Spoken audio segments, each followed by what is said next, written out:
A few days back, we carried a report on a new challenger to Aung San Suu Kyi's rule in Myanmar. The country goes to polls in November. And we told you about Dr. Thet Thet Khain of the People's Pioneer Party. She was once a member of Suu Kyi's political party. She is now fighting against her in the upcoming general election. Earlier this evening, I spoke with Dr. Khain. I asked her about the key issues she's fighting on, the state of Rohingya crisis in Myanmar, the role of the military and the government, the charges of genocide against the Myanmar military, and Aung San Suu Kyi herself. Also the threat of Chinese investments in our country. Here are some excerpts from our conversation.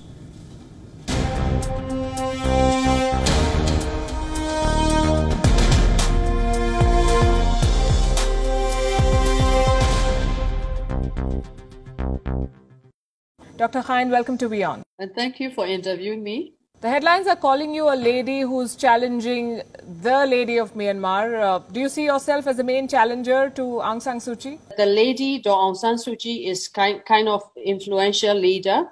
And then that the party is solely based on her image, her reputation. And then what we see, the need of the country is we should have the programmatic party in our country. So that we decided to form our party as the programmatic party. Myanmar came under a lot of criticism for the persecution of ethnic minorities in the Rakhine state. In the past, you've called the international media's reaction an overreaction. Do you believe that the government was complicit in what happened in Rakhine? The Rakhine case is very deeply rooted and complex, and then it will not be solved overnight. And then it's very complicated, very complex and deeply rooted. At the same time, we have very diverse community in our country. No, that's fine. That's fine. I'm sure Myanmar is a very diverse country, and I'm sorry to interrupt you there. But the fact is that tens of thousands of people in the Rakhine state had to leave home, and they came under attack from some forces in the country. My limited question, madam, is, do you believe the government of Aung San Suu Kyi was part of that crackdown that forced these people to leave their country? Actually, I don't know exactly because it's happening within the government. What I can see from far is we have very bad civil military relations. This is my assumption. Maybe the military suggested the civilian government to put northern Rakhine under martial law because of the security situation. The leader of Myanmar has been called an army apologist. She went to the ICJ, the International Court of Justice, in December last year to defend Myanmar's military generals. And she said genocidal intent cannot be the only hypothesis for the actions of the military generals. Do you agree with her? Yes. Yes, I don't think military committed the genocide or ethnic cleansing. It's the overreaction over the security crisis in northern Rakhine state. Overreaction by whom? Overreaction by the military towards the security crisis in the northern Rakhine state. And the Myanmar government, do you think at some point did not fully cooperate with the United Nations fact-finding mission? That is also my question. Actually, we should be cooperating with the fact-finding mission of UN.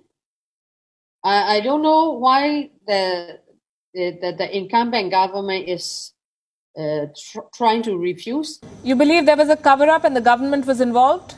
I don't have the exact answer for this because they don't talk each other, and then we don't see any cooperation between military and then civilian government. That is why all the chaos are happening.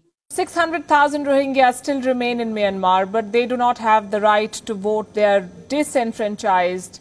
Does anyone care about it, or do they not matter in this election? There are the people who are very recent illegal migrants from Bangladesh.